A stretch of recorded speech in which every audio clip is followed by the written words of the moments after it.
శుక్లాంబరధరం విష్ణుం శశివర్ణం చతుర్భుజం ప్రసన్నవదనం ధ్యాయేత్ సర్వవిఘ్నోపశాంతయేత్. గురుర్బ్రహ్మా గురుర్విష్ణుః గురుర్దేవో మహేశ్వరః గురుః సాక్షాత్ పరబ్రహ్మ తస్మై శ్రీగురవే నమః.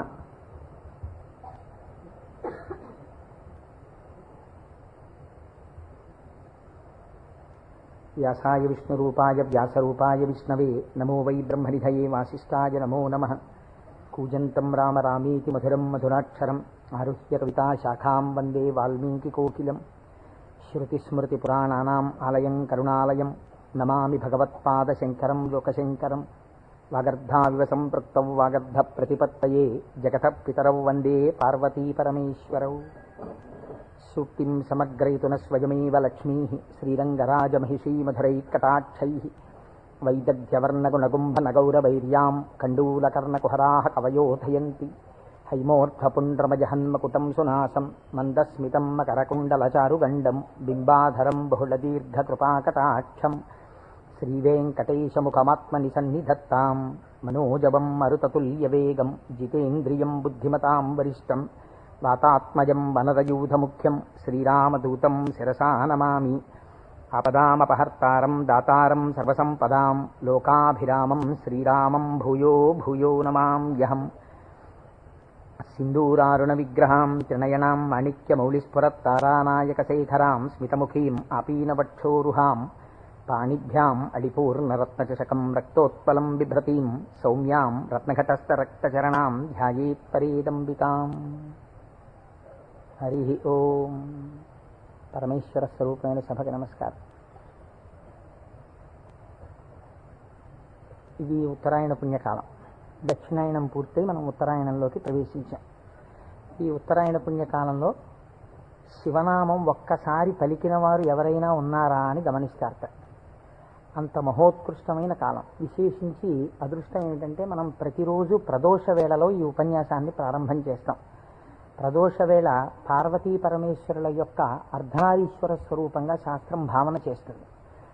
అంత పరమ పవిత్రమైనటువంటి అసుర సంధ్య వేళలో సాక్షాత్తుగా శంకరుడు వృషభవాహనారూఢుడై ఈ భూమండలం మీద తిరుగుతూ శ్రీశైల పర్వతం మీద ఒక్కసారి దిగుతారట.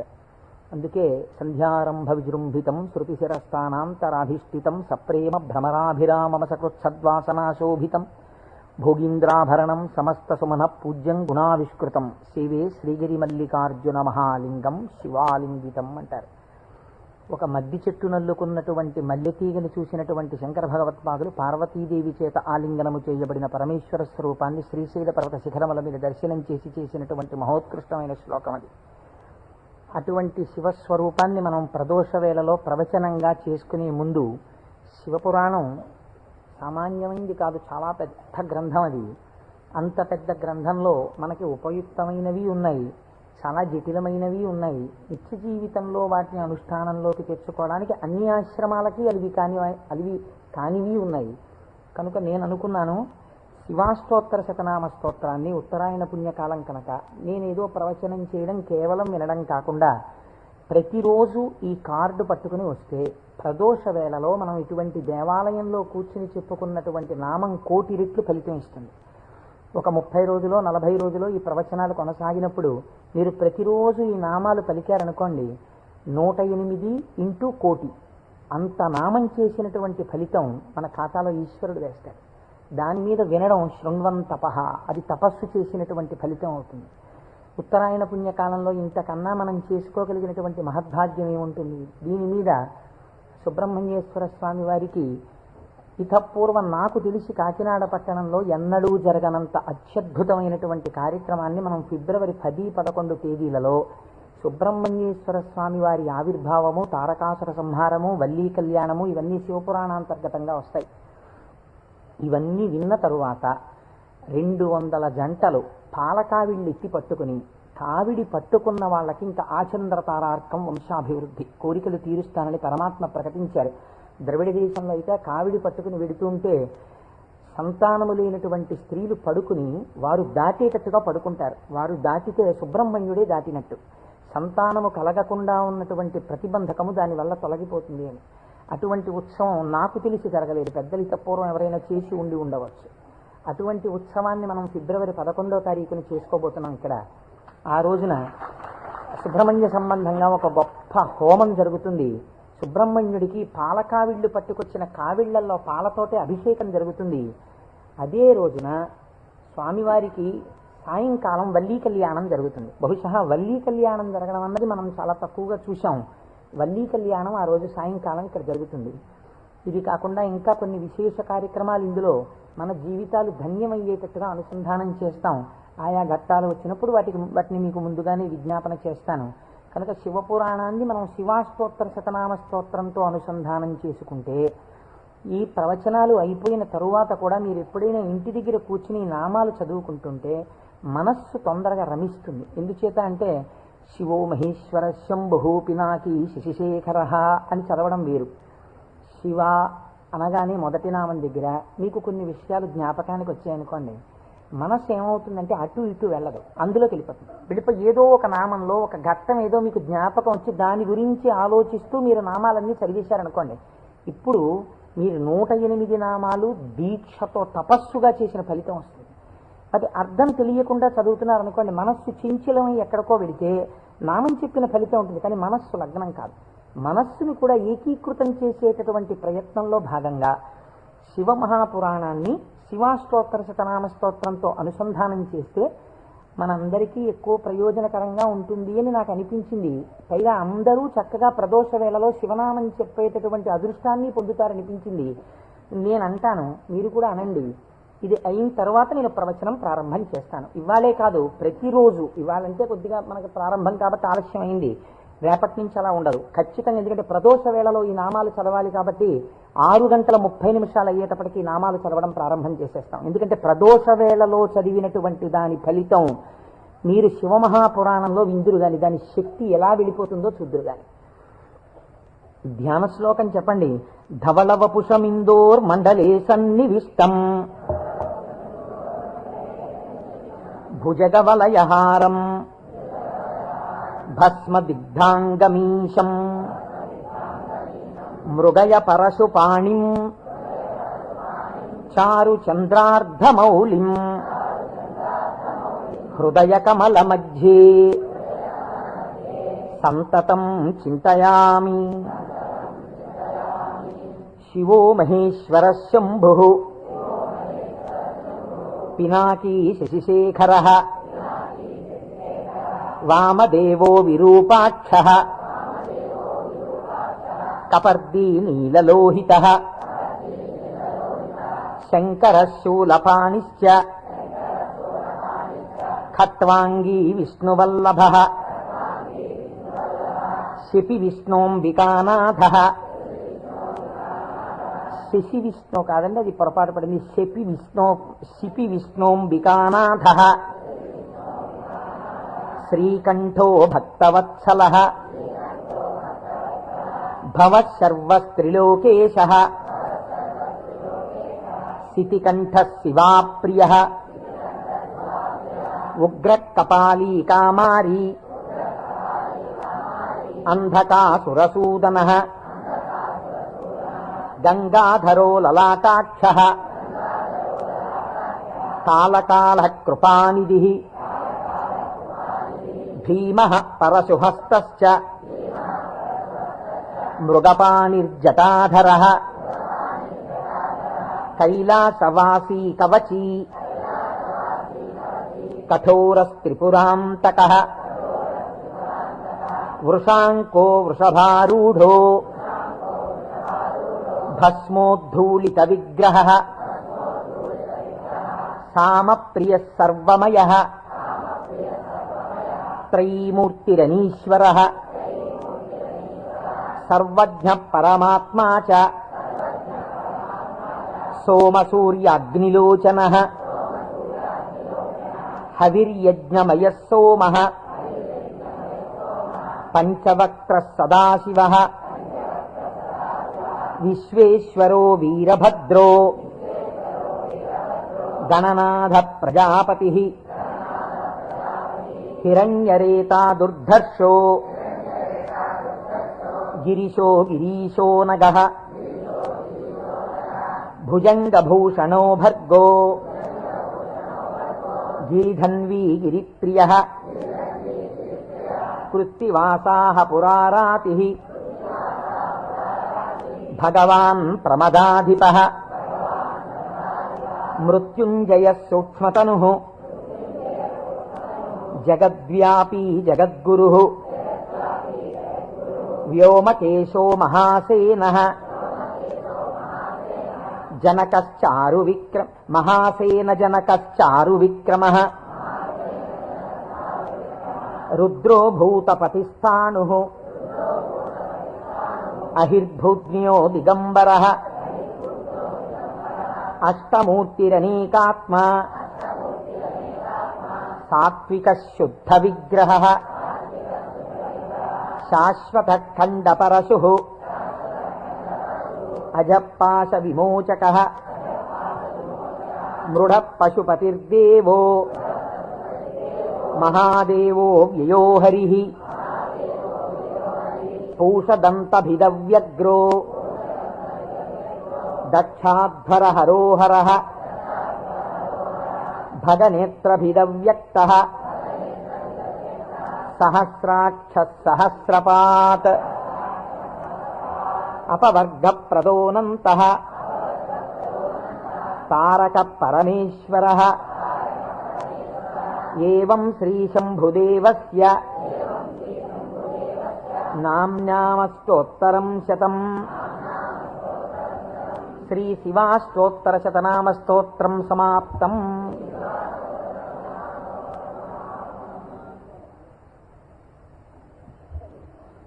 హరి ఓం.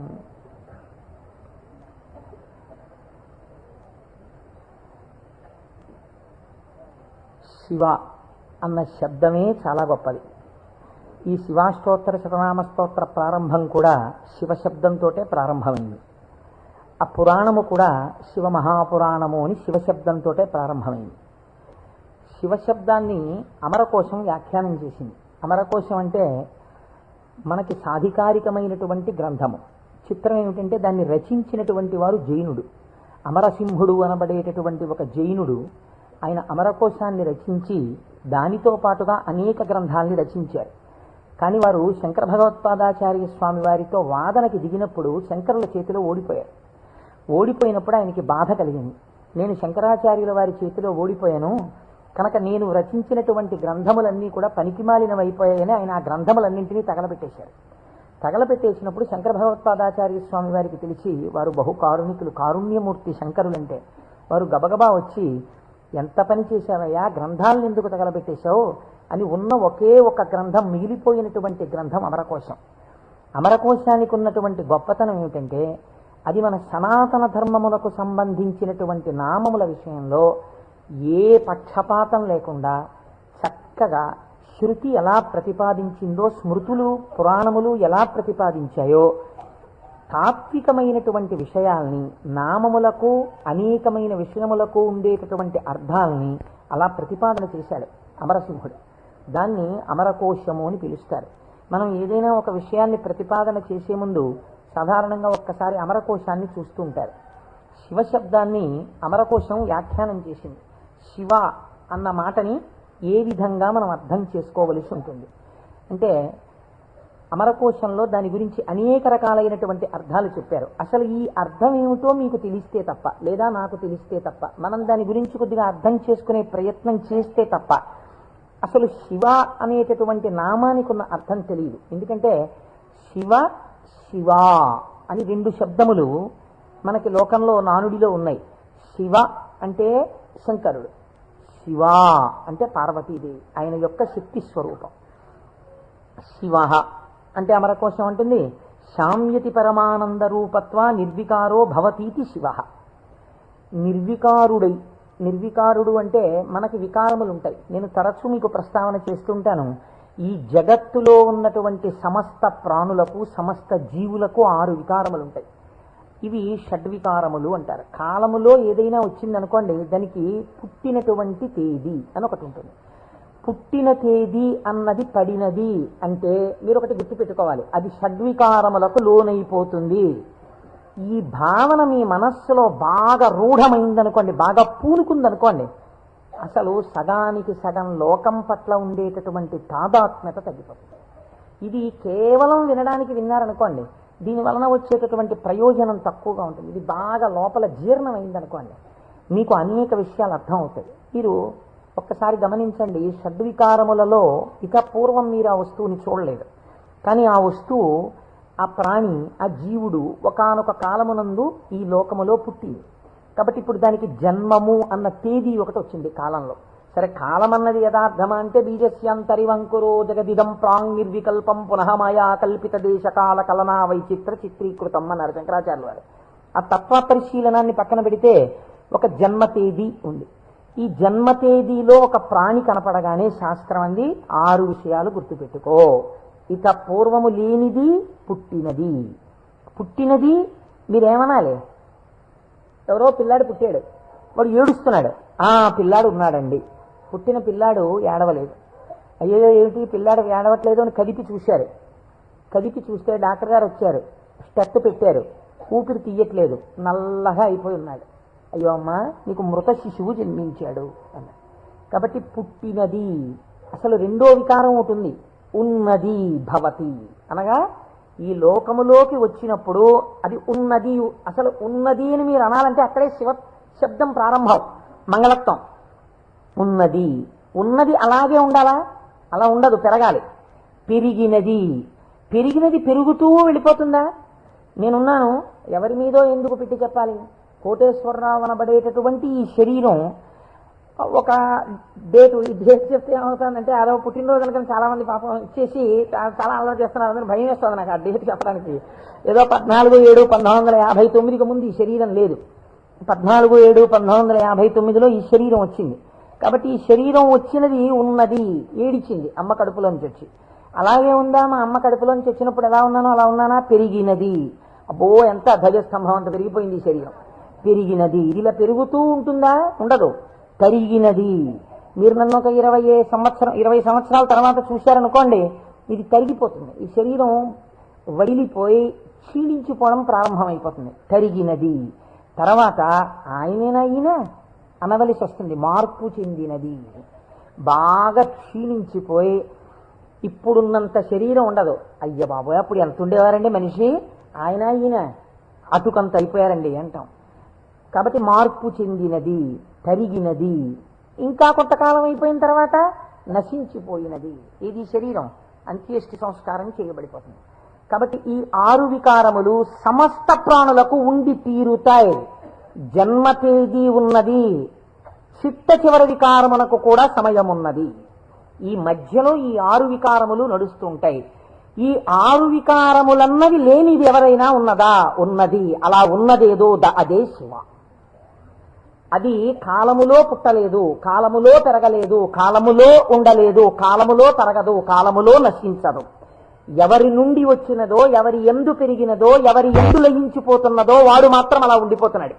మేకలు వేయింజన్నను భాసురముగనొక్క కోటి పర్ణం బెక్కున్, ఆ కోతులు వేయింజన్నను కోకోయని కొంకినక్క కోయని కూర్చొని అంటారు జానపదులు. అందరూ వస్తారు, వెళ్ళిపోతాయి లోకాలన్నీ. చిట్ట చివరికి వెళ్ళిపోయిన లోకాలన్నీ ఎవరిలోకి వెళ్ళిపోయాయి? వాడు లయించిపోతాడా? వాడు లయించిపోడు. వాడిలోకి అన్ని వెళ్ళిపోయి వాడు ఉండిపోతున్నాడు. అలా ఉండిపోయిన వాడెవడు? వాడు పరబ్రహ్మము.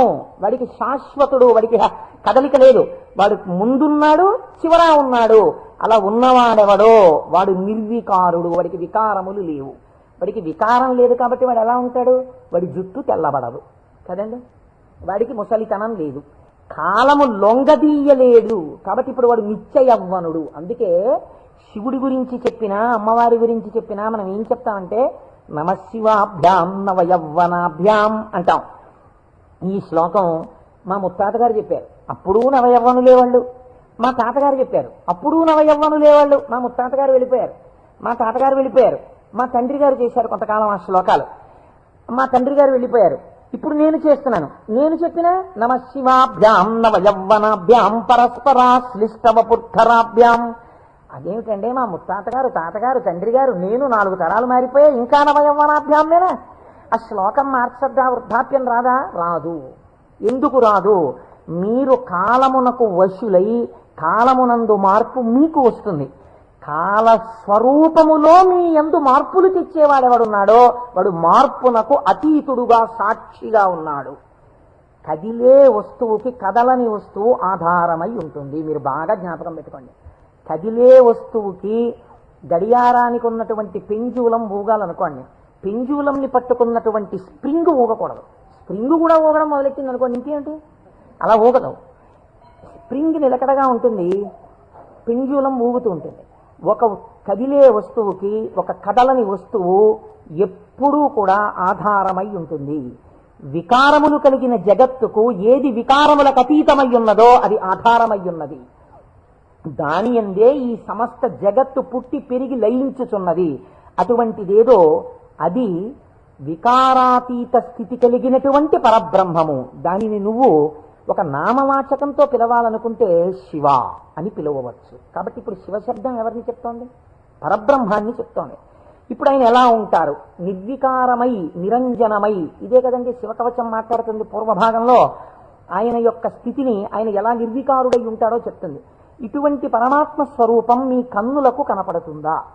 వికారము పొందుతున్న జగత్తు మీకు కనపడుతుంది, కానీ వికారములు పొందుతున్నటువంటి జగత్తుకి తను ఆధారముగా ఉన్నవాడు మీకు కనపడతాడా? కనపడడు. ఈయనకి ఒక రూపం తీసుకొచ్చి చూస్తే ఎలా ఉంటాడు అంటే, అమరకోశంలో ఎంత అందంగా మాట్లాడాడో చూడండి. అమరసింహుడు పరమానంద రూపత్వ, ఆయన పరమానందమును పొందుతూ ఉంటాడు. ఎందుకని? మన అందరికీ సుఖ దుఃఖాలని ద్వంద్వాలుంటాయి, ఎప్పుడూ ఆనందంతో ఉండం.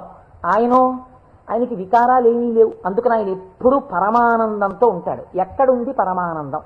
బయట ఉన్న వస్తువుల వల్ల ఆనందం కాదు, లోపలే ఉంది ఆనందం. ఆ ఆనందంతో తన్మయాన్ని పొందుతూ ఉంటాడు. అది నోటితో చెప్పడం కుదరదు. ఇప్పుడు ఎలా చెప్పాలి అంటే, పద్మాసనం వేసుకుని చేతులు రెండు ఇలా పెట్టుకుని కన్నులు ఇలా అరమోట్పు కన్నులతో ఉండి తనలో తాను రమిస్తూ కనపడుతుంటాడు. శంకరుడి యొక్క ఫోటో మీరు చూశారనుకోండి, చూస్తే ఆయన అరమోట్పు కన్నులతో కూర్చుని సంతోషంతో ఆనందంతో ఉన్నట్టుంటాడు. ఇందులో ఇంకా లోకరక్షణ హేతువుగా అభయముద్ర పట్టినట్టుగా ఉంది. ఆయన అరమోట్పు కన్నులతో ఆనందంతో రమించిపోతున్నట్టుగా ఉంటుంది శివస్వరూపం. అంటే ఘనీభవించినటువంటి ఆనంద స్వరూపమే పరమాత్మ యొక్క స్వరూపం. పరమాత్మ నిత్యానందము ఏది ఉన్నదో దాన్ని రాశీభూతం చేస్తే అదే శివ. కాబట్టి ఇప్పుడు పరమాత్మ యొక్క స్వరూపమేమి? ఆనంద ఘనమే పరమాత్మ. కాబట్టి ఇప్పుడు ఆయన అన్ని వికారములకు అతీతుడై తనలో తాను రమించిపోతూ ఆనందపడిపోతూ ఉండేవాడెవరో, అంటే కదలిక ఉండదు ఇంకా మనస్సులో, అన్ని అరికట్టి లోపల ఉన్నటువంటి ఆనందంతో తాను కలిసిపోయి తానే చిదానంద రూపుడై ఉంటాడు. దీనికి మీకు పోలిక చెప్పాలంటే ఒక్కటి కుదురుతుంది. మనం కదులుతున్నటువంటి తరంగములు కలిగిన సరోవరాలం. మీరు చూడండి, అందుకే నిద్ర లేవగానే ఏది ప్రారంభం అవుతుంది పనిచేయదు మీకు. ప్రారంభంలో నిద్ర లేచారు అనగానే, నిద్ర లేవడం అంటే ఏమిటో తెలుసా అండి? శరీరం లేవడం కాదు. ముందు ఏది లేస్తుందో తెలుసా? పరమాత్మతో రమిస్తున్నటువంటి మనస్సు విడివడుతుంది. విడివడి అది సంకల్ప వికల్ప సంఘాతం. అది వెంటనే ఒక ఆలోచన మొదలెడుతుంది. మొదట ఆలోచన ఏంటి? తెల్లవారిపోయింది. ఈ తెల్లవారిపోయిందన్న మొట్టమొదటి ఆలోచన అది చెయ్యగానే నిర్మలంగా ఉన్నటువంటి నీళ్ల దగ్గరికి వెళ్ళి మీరు ఒక చిన్న రాయి తీసుకుని ఇలా వేశారనుకోండి, అదేం చేస్తుందంటే ఇలా ఒక తరంగం కదులుతుంది.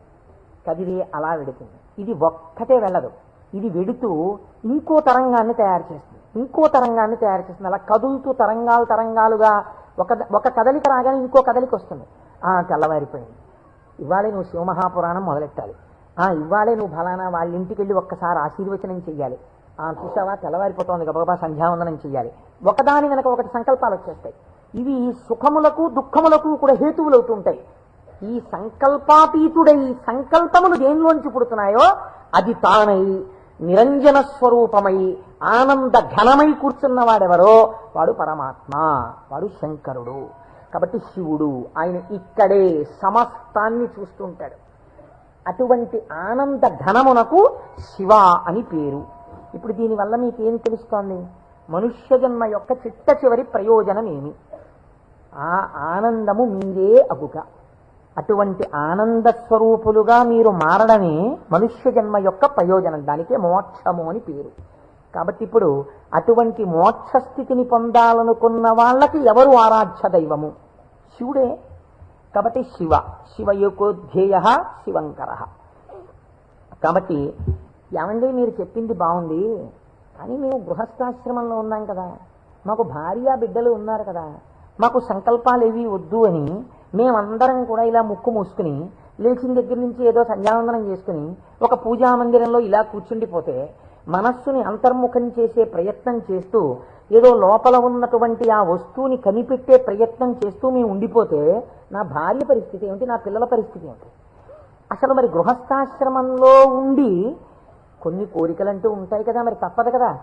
అప్పుడు ఈ స్వరూపాన్ని పట్టుకుంటే ఉపయోగమే ఉండదా? ఇంకేమీ అలా కోరికలు తీర్చడాలు అలా ఏమి ఉండవా? కేవలం ఆనందం మోక్షం ఇంటి అనే పరిస్థితి కాదు. కాదు అమరకోశం అంది వెంటనే మళ్ళీ చేరతే సజ్జన మనాం స్మస్మిన్నితివా. ఈయన యందు సజ్జనుల యొక్క మనస్సు రమించుచుండును. ఈ మాటని మీరు చాలా గట్టిగా పట్టుకోవాల్సి ఉంటుంది. మీకు చూడండి, నేను ఇంతకన్నా మీకు ఉదాహరణ చెప్పడానికి సాధ్యం కాదు. ఇంకా వంటింట్లో ఒక పంపు ఉంటుంది, బాత్రూంలో ఓ పంపు ఉంటుంది, వరండాలో ఒక పంపు ఉంటుంది వాష్ బేసిన్ దగ్గర. మీకు ఇంకా అవసరం అనుకున్నారనుకోండి, ఏదో మీరు భోజనాలు చేసే గదిలో చేతులు కడుక్కోవడానికి ఒక పంపు ఉంటుంది. ఇన్ని పంపుల్లోనూ మీకు ఏకకాలమునందు ఎక్కడ విప్పినా నీళ్లు రావాలనుకోండి, ఏది నింపాలి? ఏ పంపు గొట్టంలో నీళ్లు పోస్తారా? ఓవర్ హెడ్ వాటర్ ట్యాంక్లో నీళ్లు పోస్తారు. ఓవర్ హెడ్ వాటర్ ట్యాంక్లో నీళ్లు పోస్తే అన్ని పంపుల్లోనూ నీళ్లు వచ్చినట్టు శివస్వరూపాన్ని పట్టుకుంటే అది ఏ రూపంగా, ఏ రకంగా, ఏ విభూతితో, ఏ లక్షణంతో, ఏ గుణంగా మీ మనస్సు ఇష్టపడిన ఏ విధానంగా ఒక్కదాన్ని మీరు పట్టుకుని రమించిపోవడం ప్రారంభించినా అది మీకు కావలసిన సమస్తాన్ని ఇస్తుంది. అలా ఇవ్వగలదు. దానికి ఆ శక్తి ఉన్నది. అది మిమ్మల్ని కాపాడుకుని వస్తుంది. మీరు చూడండి, గొడుగు ఒక్కటి ఇలా పట్టుకున్నారండి, ఇలా గొడుగు పట్టుకుని వెళ్ళిపోతున్నారు. ఇలా గొడుగు పట్టుకు వెళ్ళిపోతుంటే బయట మంచి ఎండ కాసింది. ఇప్పుడు ఆ గొడుగు మిమ్మల్ని రక్షిస్తుందా, రక్షించదా? రక్షిస్తుంది. మీరు వెళ్ళిపోతుండగా మంచి మబ్బు పట్టి వాన ప్రారంభమైంది. గొడుగు రక్షిస్తుందా, రక్షించదా? రక్షిస్తుంది. వాన తగ్గిపోతోంది, ఇంకా కొద్దిగా ఎండ వస్తే బయలుదేరదాం అనుకుని మీరు చెట్టు కింద నించున్నారు. ఒక పక్షి పై నుంచి రెట్ట వేసింది. మీ మీద పడకుండా గొడుగు రక్షిస్తుందా, రక్షించదా? రక్షిస్తుంది. ఒక గొడుగు మీకు శీతలము నుండి, ఉష్ణము నుండి, జలధార నుండి, పక్షి రెట్ట నుండి ఇన్నిటి నుంచి కాపాడినప్పుడు పరమాత్మని పట్టుకున్న వాడి కోరికలు కూడా అన్ని భంగులా తీరుతాయి. మీకు ఏది కావాలో అది వాడు ఇవ్వగలడని మీరు ఎలా అనుకోవట్లేదు? అచేతనమైన ఒక గొడుగు మీకు ఇన్నింటిని ఇవ్వగలిగినప్పుడు మీరు పట్టుకున్న పరమాత్మ మీకు ఏది అవసరమో అది మీకు ఇవ్వడని మీరు ఎలా అనుకుంటున్నారు? మీకు ఏది కావాలో మీరు అడగక్కర్లేకుండా మీకు తీరుస్తాడు. అది గొప్ప. మీరు శాస్త్రంలో ఒక మర్యాద తెలుసుకోవాలి. మీరు అడిగితే ఇచ్చినవాడు గొప్పవాడు కాదండి. మీరు వెళ్ళి అడిగారనుకోండి, వెంటనే మీరు జీవితంలో చాలా దిగజారిపోయినట్లయిపోతుంది. ఒకరి దగ్గరికి వెళ్ళి, అయ్యా నాకు ఇది లేదండి, నన్ను మీరు కొంచెం అనుగ్రహించి నాకు ఇది కలిగేటట్టుగా మీరు చెయ్యండి అని అడిగారు అనుకోండి, వాచికంగా నోరు విప్పి ఒకరి దగ్గరికి వెళ్ళి నాకు ఇది ఇప్పించండి అని అడిగినప్పుడు ఆత్మహత్యా సదృశమే. వాడు చచ్చిపోయినంత బిడియపడిపోతాడు. ఎవరు శీలమున్నవాడు బెంగ పెట్టుకుంటాడు. నోరు విప్పి అడగడమా, వెళ్ళి నాకు ఇది ఇవ్వండి అని ఎలా అడగను అంటాడు. అడగలేడు. అందుకే మనకి పూర్వకాలంలో మీకు తెలుసో తెలీదో, మీసంలో ఒక వెంట్రుక తాకట్టు పెట్టి అప్పు తెచ్చుకునేవారు. మీసంలో వెంట్రుక తాకట్టు పెడితే అప్పు ఇవ్వడం ఏంటండి? అంటే వాళ్ళ రోషానికి చిహ్నం అది. ఎన్నడూ నేను ఒకరిని చెయ్యి అడగలేదురా, చెయ్యి జాపి అడగలేదు. అటువంటి వాణ్ణి నిన్ను అడుగుతున్నాను. నేను ఇంత సిగ్గుపడిపోయానడానికి ఉదాహరణ ఏమిటో తెలుసా? ఈ వెంట్రుక ఒకటి నీ దగ్గర పెట్టుకో, మళ్ళీ తీర్చిన నాడు ఈ వెంట్రుక తీసుకెళ్తాననేవాడు. వాడి రోషానికి, వాడి శీలానికి ఆ వెంట్రుకని ప్రాతిపదికగా తీసుకుని అప్పిచ్చేవారు పూర్వం. అందుకే నా మీసంలో వెంట్రుక తాకట్టేశాననేవారు పూర్వం. కాబట్టి ఒకరి దగ్గరికి వెళ్ళి అడగడం అంటే అంత చిన్నతనం. పరమాత్మ అయినా మిమ్మల్ని అలా చిన్నబుచ్చి ఇస్తాడని మీరు ఎలా అనుకుంటున్నారు? గొడుగు పచ్చిరెట్ట నుంచి నన్ను కాపాడు, వాన పడితే కాపాడు, ఎండగా ఉంటే కాపాడు, పైనుంచి ధూళి పడకుండా కాపాడు, ఓ గడుగా నన్ను రక్షించు అని మీరంత స్తోత్రం చేసి వేసుకుంటున్నారేంటి? ఇలా విప్పిలా పట్టుకుంటే అంతే రక్షించేయడం దాని ప్రయోజనం. అలా మీరు శివస్వరూపాన్ని పట్టుకుంటే, ఎలా పట్టుకున్నా సరే, అంటే ఎలా పట్టుకోవాలండి? అభిషేకాలు చేయాలా, పూజలు చేయాలా, లేకపోతే దాని స్వరూపం బాగా తెలుసుకోవాలా, అర్థం అవ్వాలా? కాదు. మీ మనస్సు ఏదో ఒక విషయంలో రమించింది అంతే, అది చాలు. మిమ్మల్ని మీకు రక్షణ కల్పించడానికి అది హేతు అవుతుంది. మీకు నేను ఒక ఉదాహరణ చెప్తాను. మీరు దాని వలన దీని వ్యాఖ్యానాన్ని బాగా పట్టుకోగలుగుతారు. నాయనార్లని మళ్ళీ నేను ఏదో లౌకికమైన ఉదాహరణ ఎందుకు తేవాలి, మనకి 63 నాయనార్లు ఉన్నారు. అంటే శివుని యొక్క అనుగ్రహము చేత తరించిపోయిన మహాపురుషులు. ఆ 63 నాయనార్లో గుగ్గుల కలయ నాయనార్ అని ఒక ఆయన